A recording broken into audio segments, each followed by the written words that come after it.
चलिए आगे बात करते हैं। उत्तर प्रदेश के पूर्व कैबिनेट मंत्री स्वामी प्रसाद मौर्य पर रायबरेली में हमला किया गया। इस मामले में रोहित द्विवेदी और शिवम यादव नामक 2 युवकों को गिरफ्तार भी किया गया है। करणी सेना ने इस हमले की जिम्मेदारी ली है। सियासत में तकरार तो होती है, मगर जब तकरार हाथापाई में बदल जाए और एक बड़ा नेता थप्पड़ खा जाए तो सवाल सिर्फ सुरक्षा का नहीं, राजनीति के गिरते स्तर का भी है। थप्पड़ तो स्वामी प्रसाद मौर्य के चेहरे पर पड़ा, लेकिन इसकी गूंज राजनीतिक गलियारे में सुनाई दी। दरअसल आरएसएस नेता स्वामी प्रसाद मौर्य बीते बुधवार को एक कार्यक्रम में शामिल होने के लिए फतेहपुर जा रहे थे। बड़ी संख्या में उनका स्वागत करने के लिए रायबरेली में उनके समर्थक इकट्ठा हुए। गाड़ी से उतरने के बाद समर्थकों ने जैसे ही स्वामी प्रसाद मौर्य को फूलों की माला पहनाने की कोशिश की, वैसे ही समर्थक के भेष में एक शख्स ने स्वामी प्रसाद मौर्य पर हमला बोल दिया। इस हमले का वीडियो भी सामने आया है। वीडियो में साफ देखा जा सकता है कि हमला करने वाला शख्स हमला करने के बाद भागने की कोशिश में था, लेकिन वहां मौजूद लोगों ने उसे पकड़ लिया और उसकी जमकर कुटाई कर दी। स्वामी प्रसाद मौर्य पर हमले के बाद यूपी की सियासत गर्मा गई। स्वामी प्रसाद मौर्य ने इस हमले का आरोप करणी सेना पर मढ़ दिया।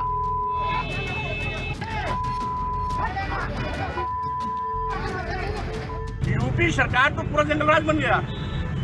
गुंडे, माफिया, अपराधी बेखौफ कानून की धज्जियां उड़ा रहे हैं। करणी सेना के कुछ कीड़े मकोड़े इस तरीके से लगातार कानून की धज्जियां उड़ाते रहते हैं, लेकिन योगी जी उन पर मेहरबान है, क्योंकि योगी जी की बिरादरी से उनका ताल्लुकात है। इसलिए ऐसे गुंडे, माफिया, अपराधियों के खिलाफ योगी सरकार भी मौन है।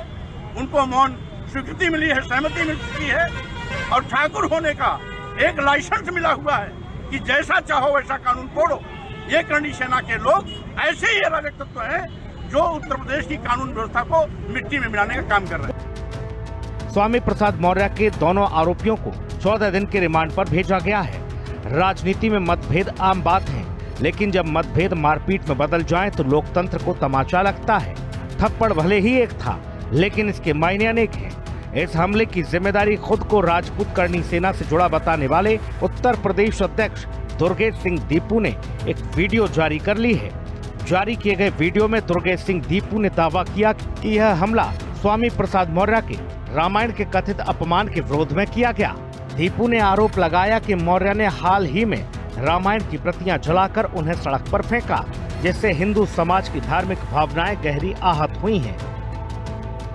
स्वामी प्रसाद मौर्य के हमले पर की जिम्मेदारी लेता हूं और हमारी देवी देवताओं को के ऊपर जो उन्होंने अभद्र भाषाएं प्रयोग की हैं, अगर अब भी माफ़ी नहीं मांगे तो इनके ऊपर आए दिन ऐसे ही हमले होते रहेंगे, ये वो समझ लें।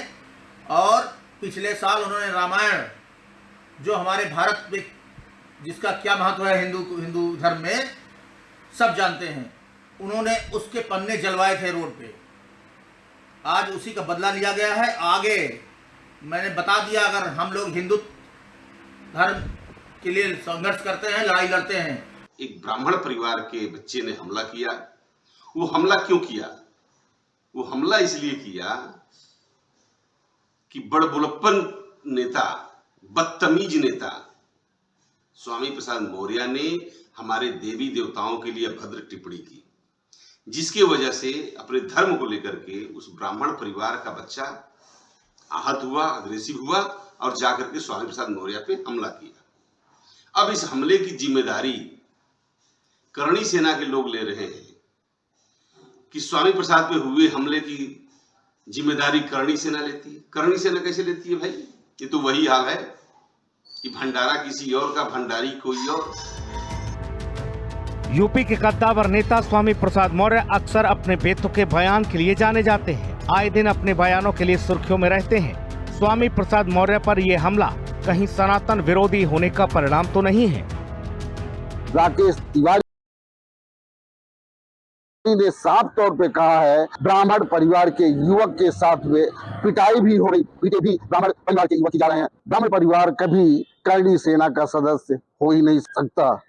लखनऊ से हिंदी खबर के लिए अवधेश सिंह।